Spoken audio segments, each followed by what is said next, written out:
Level 1, Officer Candidate / Cadet. That's the first title. Not pilot, not fighter pilot, not anything impressive. You have a college degree, a test score, and a form that says the Air Force thinks you might be worth the investment. That's it. The investment, by the way, is approximately $14 million. That number is not a joke. It is what the government has decided you cost before you ever touch the aircraft you're actually here for. You take 2 tests. The first is the AFOQT, the Air Force Officer Qualification Test. It measures your aptitude for navigation, verbal reasoning, quantitative skills, instrument comprehension. The second is the TBAS, the Test of Basic Aviation Skills. It measures spatial awareness, multitasking, psychomotor response. Your combined score becomes a PCSM number, Pilot Candidate Selection Method. It predicts, with reasonable accuracy, whether you will survive training. You score well. The Air Force writes a number in a box. The number determines whether you get a pilot slot. You thought the number was about flying skill. It is not about flying skill. No one has taught you to fly. The number is about whether your brain processes information quickly enough to learn to fly without dying. These are different things. You get the slot. The Air Force runs on calibrated selection the way a casino runs on house odds, quietly, continuously, and with the calm understanding that most people will not make it to the table you're trying to reach. You're at the table. You don't know yet what game is being played. Level 2, UPT Student. Undergraduate Pilot Training. 1 year. You start in academics. 6 weeks of aerospace physiology, aircraft systems, egress procedures, weather. You must score 85% on every exam. Below 85 means you retake. 3 retakes means you're done. Then the T6 Texan 2. 6 months of flying a turboprop trainer, 90 hours in the aircraft. You learn to read the sky. You learn what your body does under G-force.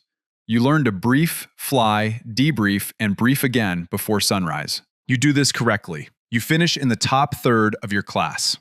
The top third goes to the T-38 Talon, the jet track, the fighter track. Everyone else goes to heavies. The T-38 is a white needle of an aircraft, with twin engines and a name that sounds like a filing system. You fly it for 6 months, 120 additional hours. You learn to compress time. You learn to make 6 decisions simultaneously while moving at 500 knots. You are very good at this. This is noted. Level 3, Drop Night. At the end of UPT, there is one night. Drop Night. Your class sits in a room. An instructor reads names and airframes from a list. The assignments are determined by class rank, a composite of flight performance, academic scores, instructor ratings. The list is fixed before the ceremony begins. You find out in the room, in front of everyone, in the order the instructor reads. F-16, F-15E, a 10. F-16, F-16, then your name. F-22. Nobody around you says anything. The room just shifts. One of the rarest assignment slots in American military aviation. Fewer than 30 of these seats exist across the entire annual training pipeline. You have been flying for 1 year. You are going to Tyndall. You feel briefly like you have arrived somewhere. You have not arrived anywhere. You are at the bottom of a new and much steeper ladder. The only difference is that this ladder has fewer rungs, and falling off it costs $14 million. Level 4, B, Course Student. 9 months. 3 months of academics at Tyndall Air Force Base, Florida. You do not fly for the first 90 days. You sit in classrooms. You study the APG-77 AESA radar. You study the aircraft's sensor fusion, how it takes inputs from radar, electronic warfare, infrared systems, and combines them into one coherent picture. You study threat geometry. You study missile kinematics. You study how the F-22 fights. You study how it hides. You study what it can do that no other aircraft on Earth can do. Then 6 months at Joint Base Langley, Eustis, Virginia. 38 sorties across 4 phases. Phase 1, basic handling. You learn what the aircraft does when you move the stick. Phase 2, advanced handling. You learn what it does at the edges of the envelope. Phase 3, air combat tactics. You fight. Phase 4, full mission employment.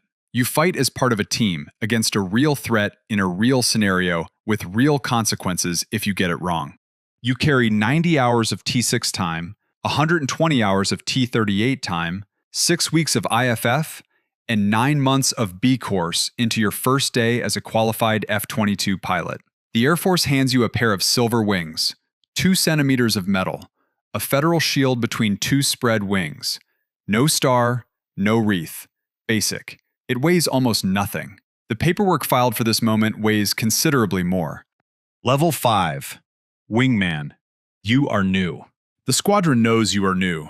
The crew chiefs know you are new. The scheduling officer knows you are new. The coffee machine in the ops room knows you are new, and it has been broken for 6 weeks, and nobody has fixed it because the one person who knows how is deployed, and this is your problem now too. You go through mission qualification training. You relearn the aircraft in the context of this specific squadron, this specific flight line, this specific set of mission sets.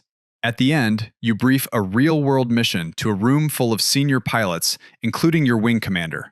They call it verification. You think of other words for it. You pass. You are a wingman. You fly where the flight lead flies. You cover the sector the flight lead tells you to cover. You do not freelance. You do not improvise. You support. You watch. You learn that being a wingman is the most important job in the squadron and the least respected job in the squadron simultaneously, and that this is not an accident. You understand things at this level that the aircraft manuals do not explain. You understand what the Raptor looks like from the ground when it passes at low altitude. You understand what it sounds like, or rather, you understand what it doesn't sound like. By the time you hear it, it has already gone. Level 6. Flight Lead. You lead 4 jets, 4 aircraft, 4 pilots, 4 lives. The collective cost of the hardware under your command is somewhere north of $800 million.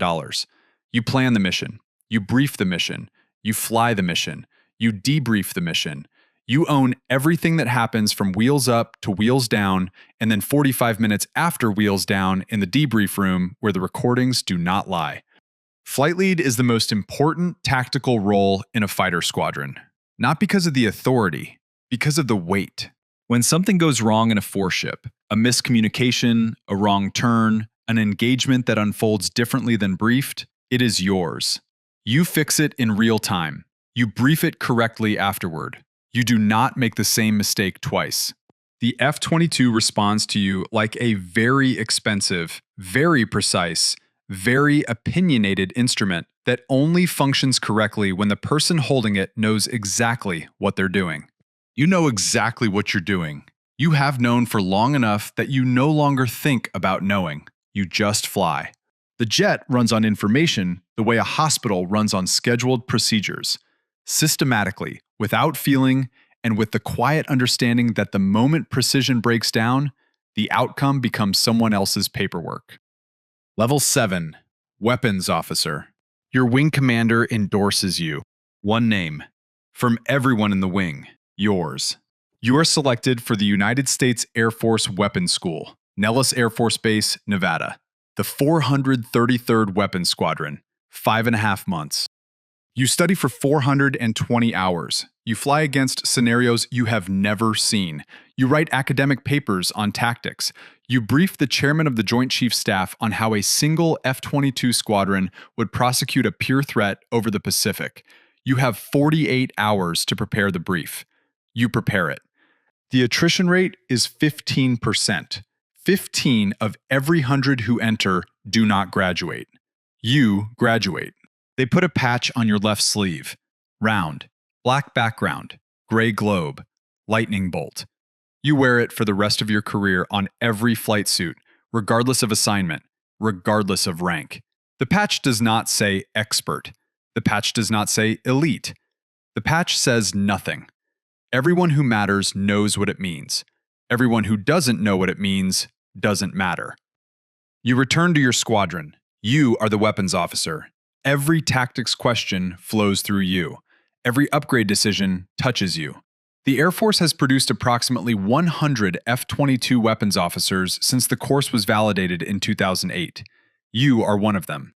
The Navy's equivalent program, Top Gun, runs 9 weeks. The USAF weapons school runs 5.5 months. Nobody makes a movie about the difference. This is probably fine. Level 8.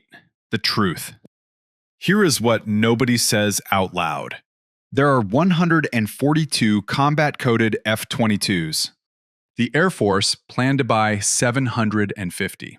In 2009, Secretary Gates cut the program. 187 were built. Production ended in 2011. The tooling was scrapped. The supply chain was dissolved. The last F-22 was delivered in May of 2012. There will never be another one. Of the 142 combat-coded aircraft, 40% were mission-capable in 2024. 40%, the lowest readiness rate of any fighter in the American inventory. On any given day, roughly 57 F-22s are ready to fly. 57 aircraft, defending a nation of 330 million people against adversaries who are currently producing more than 100 new fifth-generation fighters per year. You know this number. You live inside this number. Every time your jet goes into depot maintenance, it costs tens of millions of dollars per airframe to modernize. Every time a pilot leaves for an airline, and they are leaving because the Air Force is 1,900 short, and Delta pays better and doesn't ask you to breathe through a mask that once grounded the entire fleet for 4 months because no one could figure out why pilots were losing consciousness, the training pipeline cannot replace them fast enough. You have been offered $600,000 to stay. You are considering it. The F-47 is coming. It will not replace the F-22. The Air Force Secretary said so in 2024. It will augment. It will supplement. You will fly the F-22 until the Air Force tells you to stop flying the F-22, which will be some point in the 2040s, which is longer than most of the people reading your service record have been alive. The F-22 is the last dedicated American air superiority fighter ever built. You did not know this when you took the PCSM test. You did not know this on drop night. You did not know this on your first flight at Langley. You know it now. You fly the aircraft that no country will build again. You master something that cannot be replaced when you are gone. You are, by any technical definition, irreplaceable.